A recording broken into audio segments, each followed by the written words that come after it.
민지적 시점. 감동을 주는 스토리에는 몇 가지 요소가 꼭 들어가야 하는데요. 첫 번째, 완벽하지 않은 주인공. 두 번째, 이 주인공이 진심을 다해서 진정성 있게 향해 갈 목표가 필요합니다. 세 번째는요, 이 목표를 향해 가는 과정에서 장애물들이 나타나야 합니다. 이 장애물을 딛고 나아가는 모습을 그려주어야 해요. 특히 이 과정에서 긴장과 이완을 군데군데 반복해서 주면서 쥐락펴락이 계속되어야 하거든요. RM은 이러한 것들을 스피치에서 어떻게 살려내고 녹여냈는지 들어볼까요? You were in this new tunnel for 2 years.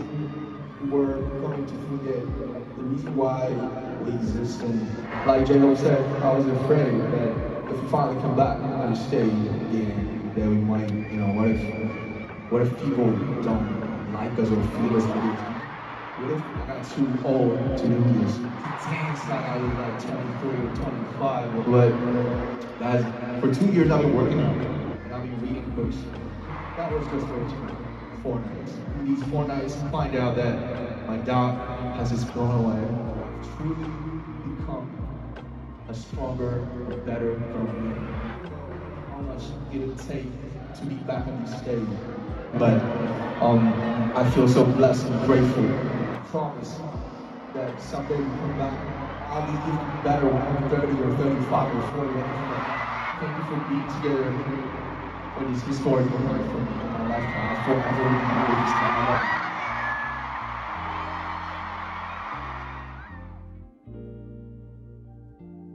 그럼 왜 우리의 심장이 뛰었을까? 하나씩 알려드릴게요. 자, 여러분, 우리가 언제 상대방에게 마음을 뺏기는지 아시나요? 찔러도 피 한 방울 안 나오는 사람이 아니라 찌르면 피 한 방울 나올 것 같은 사람이면 됩니다. 근데 중요한 포인트는요, 나처럼 완벽하지 않은 사람이어야 한다는 거예요. 출발 상황이 좋지 않았거나 감정의 방황을 겪는다거나 우리가 누구나 겪는 그런 상황들이 있어야 한다는 거죠. 그리고 진심을 다해 목표를 향해 갈 때 그 사람을 응원하게 됩니다. 이 공식으로 배워볼게요. 익히 잘 알고 계신 공식이 있을 겁니다. 발단, 전개, 위기, 절정, 결말인데요. 우리 RM의 스피치와 함께 배워볼게요. 갑자기 이 평화로운 일상을 방해하는 무언가가 나타나기 시작해요. 스멀스멀 올라오면서 이야기가 전개가 되죠. RM의 스피치에서는 코로나 팬데믹이라는 터널처럼 깜깜한 상황과 두려움이라는 감정, 이때 주인공은 본격적으로 갈등을 겪기 시작합니다. 어려움이 거듭해서 단계별로 이어져 나오기 시작하는데요. 하나 극복하는 듯 하다가 또 다음 위기가 나오고, 또 하나 극복하는 듯 하다가 또 다음 위기가 나오고, 점점 위기의 난이도가 높아집니다. 이 난이도가 높은 위기 앞에서 주인공은 갈래길에 서게 돼요. 기존의 모습대로 가느냐, 아니면 새로운 변화를 선택하느냐. 이때 관객들은 안절부절 하면서 주인공의 선택을 기다리게 되죠. 다음은 절정 단계입니다. 주인공이 장애물을 멋지게 딛고 일어나서 목표를 이뤄내는 것이 절정 단계인데요. 흥미진진한 액션이 들어가야 합니다. 우리 RM의 스피치에서도 열심히 운동하는 모습이나 독서하는 모습, 변화를 위해서, 꿈을 위해서 액션의 장면들이 말로 묘사가 되었거든요. 액션의 묘사를 통해서 주인공이 변화를 이뤄나가는 모습을 보면 우리 안에도 희망이 생겨요. 나도 내 삶의 앞에 놓인 역경을 이겨내고 더 나은 방향으로 변화할 수 있겠구나. 나도 해봐야겠다. 민지적 시점.